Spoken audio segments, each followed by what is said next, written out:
Health news మీకోసం.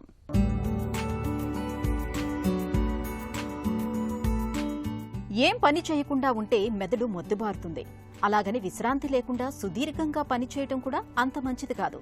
ఎందుకంటే గంటల తరబడి పనిచేయటం వల్ల తీవ్రమైన ఒత్తిడి, నిద్ర సరిగ్గా పట్టకపోవడం, ఆందోళన, కుంగుబాటు, గుండె జబ్బుల వంటి సమస్యల ముప్పు పెరుగుతుంది. అంతేకాదు, సుదీర్ఘ పని గంటల మూలంగా మెదడు పనితీరులో కూడా మార్పులు రావచ్చని దక్షిణ కొరియాకు చెందిన పరిశోధకుల అధ్యయనంలో బయటపడింది. తక్కువ గంటలు పనిచేసే వారితో పోలిస్తే తరచూ సుదీర్ఘంగా పనిచేసే వారి మెదడులో గణనీయమైన మార్పులు సంభవిస్తున్నట్లు పరిశోధకులు గుర్తించారు. ఈ అధ్యయనంలో ఆసుపత్రిలో పనిచేసే 110 మంది ఉద్యోగులను పరీక్షించారు. వీరిలో కొందరు వారానికి 52 గంటల కన్నా ఎక్కువగా పనిచేసేవారు ఉంటే, మరికొందరు తక్కువ గంటలు పనిచేసేవారు ఉన్నారు.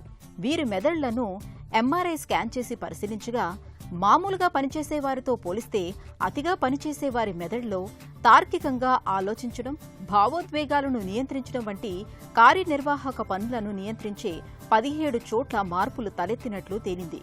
జ్ఞాపకశక్తి, నిర్ణయాలు తీసుకోవడం, ఏకాగ్రత, ప్రణాళిక వేసుకోవటం, సమస్యల పరిష్కారం వంటి పనులతో ముడిపడిన ఈ భాగాల్లో మార్పులు తలెత్తడం గమనించదగ్గ విషయమని పరిశోధకులు చెబుతున్నారు.